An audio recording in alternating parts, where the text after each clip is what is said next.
Heute machen wir unsere eigenen Soundeffekte. Denn wer den Anime Dr. Stone gesehen hat, weiß jetzt, dass die echten Sounds nicht immer die beste Wahl sind. Also was hat diese Zahnbürste hier mit Minecraft zu tun? Techtastisch! Denn im Wissenschaftsanime Dr. Stone bekommen wir ja den technischen Fortschritt der Menschheit vereinfacht innerhalb der Story nachvollziehbar erklärt. Und zu dem ganzen Nerdwissen, was man da aufschnappt, gehört natürlich auch das Erstellen von Soundeffekten. Denn als sie den Knall einer Schusswaffe aufzeichnen wollten, stießen sie auf das Problem, dass eine echte Schusswaffe einfach nicht wie eine echte Schusswaffe klang. Die Lösung? Plastikflaschen. Hä?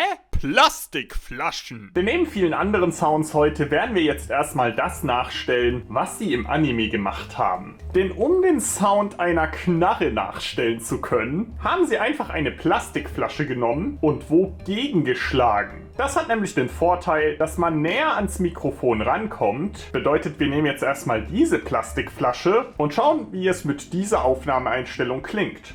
Und wir konnten jetzt schon im Aufnahmeprogramm sehen, dass ein Sound entstanden ist. Jetzt mache ich es ein bisschen mittig. Nee, da hat man das Knacken des Plastiks gehört. Ich glaube, damit werden wir schon arbeiten können. Und jetzt hören wir uns mal an, wie unsere Pistolenschüsse klingen.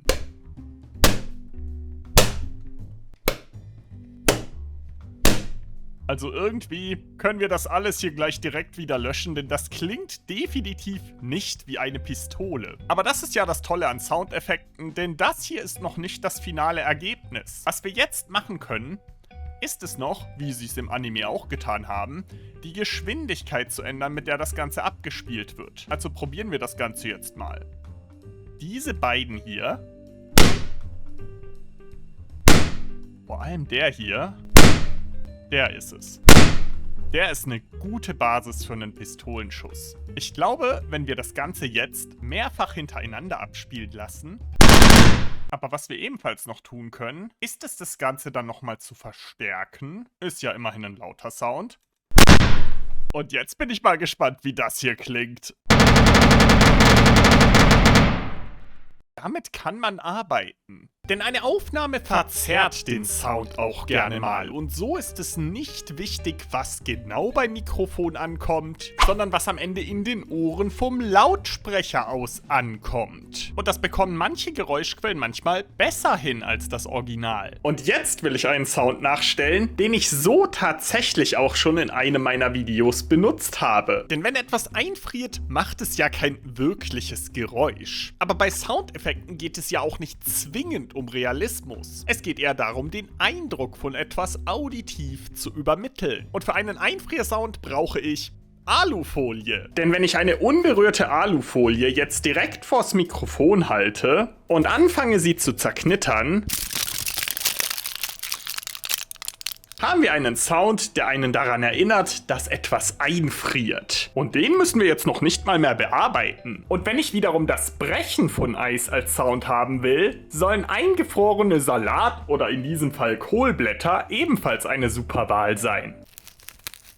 Und so können wir auch mit Maisstärke eine sehr bekannte Geräuschkulisse nachstellen. Denn wenn ich die nun in den Behälter gebe, benutzen wir zwar schon wieder Maisstärke für ein Dr. Stone Video, aber dieses Mal machen wir kein U-Black draus. Denn jetzt muss das Mikrofon erstmal schön über die Schale, damit wir die Maisstärke eindrücken können. Denn das klingt so.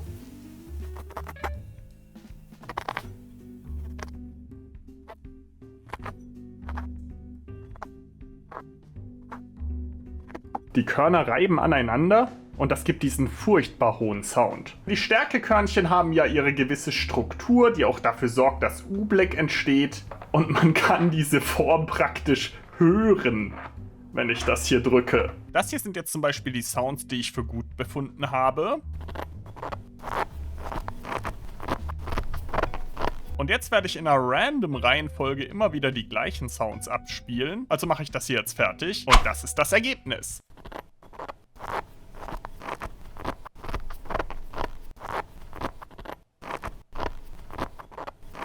Aber wie werde ich wohl den Sound für diese Regenszene hier erstellt haben?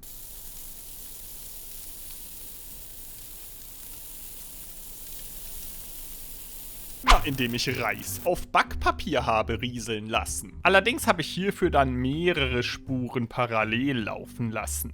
Und das klingt durchaus realistisch. Und mit grobkörnigem Sand in einer Schachtel lassen sich ebenfalls ziemlich bekannte Sounds nachahmen. Denn stellt euch mal vor, ihr steht an einer wunderschönen Meeresküste und hört den Wellen zu.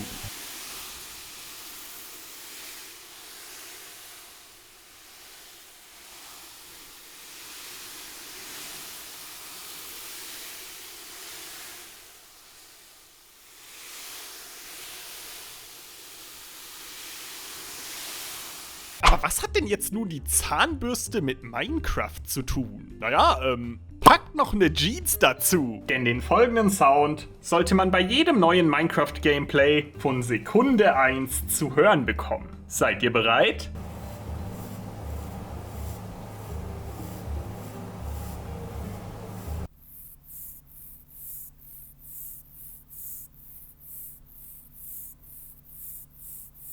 Es ist einfach der Minecraft-Gras-Sound. Soundeffekte sind ein echt interessantes Gebiet. Und dass dir ein Anime das beibringt, ist auch wiederum echt Meta. Ich liebe Dr. Stone so sehr dafür.